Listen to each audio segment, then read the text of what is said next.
شعبہ نے بیان کیا، ان سے ابو اسحاق نے کہا کہ میں نے برا بن عازب رضی اللہ عنہ سے سنا، انہوں نے بیان کیا کہ نبی کریم صلی اللہ علیہ وسلم کے پاس ہدیے میں ایک ریشمی ہلا آیا تو صحابہ اسے چھونے لگے اور اس کی نرمی اور نزاکت پر تعجب کرنے لگے۔ آپ صلی اللہ علیہ وسلم نے اس پر فرمایا، تمہیں اس کی نرمی پر تعجب ہے؟ سعد بن معاذ رضی اللہ عنہ کے رومال جنت میں اس سے کہیں بہتر ہیں، یا آپ نے فرمایا کہ اس سے کہیں زیادہ نرم و نازک ہیں۔ اس حدیث کی روایت قتادہ اور زہری نے بھی کی ہے۔ انہوں نے انس رضی اللہ عنہ سے سنا، انہوں نے نبی کریم صلی اللہ علیہ وسلم سے روایت کیا ہے۔ صحیح بخاری حدیث نمبر 3802۔ ابو غیوانہ کے داماد فضل بن مساور نے بیان کیا، کہا ہم سے ابو غیوانہ نے بیان کیا، عامش سے، ان سے ابو سفیان نے، اور ان سے جابر رضی اللہ عنہ نے بیان کیا کہ میں نے رسول اللہ صلی اللہ علیہ وسلم سے سنا، آپ نے فرمایا کہ سعد بن معاذ رضی اللہ عنہ کی موت پر عرش ہل گیا۔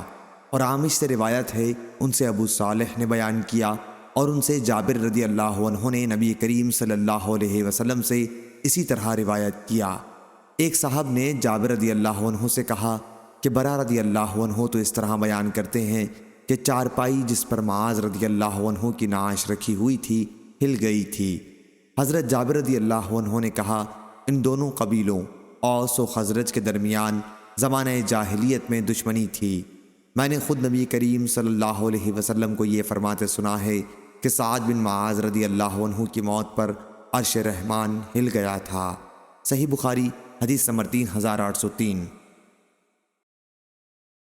شعبہ نے بیان کیا، ان سے سعد بن ابراہیم نے، ان سے ابو امامہ بن سہل بن حنیف نے، اور ان سے حضرت ابو سعید خدری رضی اللہ عنہ نے بیان کیا کہ ایک قوم یہود بن قریظہ نے سعد بن معاذ رضی اللہ عنہ کو ثالث مان کر ہتھیار ڈال دیے تو انہیں بلانے کے لیے آدمی بھیجا گیا اور وہ گدھے پر سوار ہو کر آئے۔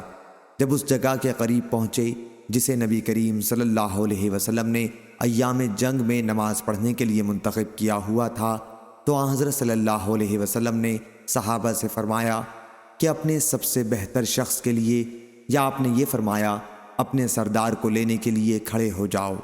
پھر آپ نے فرمایا، اے سعد، انہوں نے تم کو ثالث مان کر ہتھیار ڈال دیے ہیں۔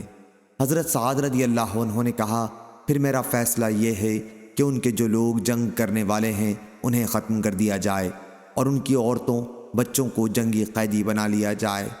حضرت صلی اللہ علیہ وسلم نے فرمایا، تم نے اللہ کے فیصلے کے مطابق فیصلہ کیا، یا آپ نے یہ فرمایا کہ فرشتے کے حکم کے مطابق فیصلہ کیا ہے۔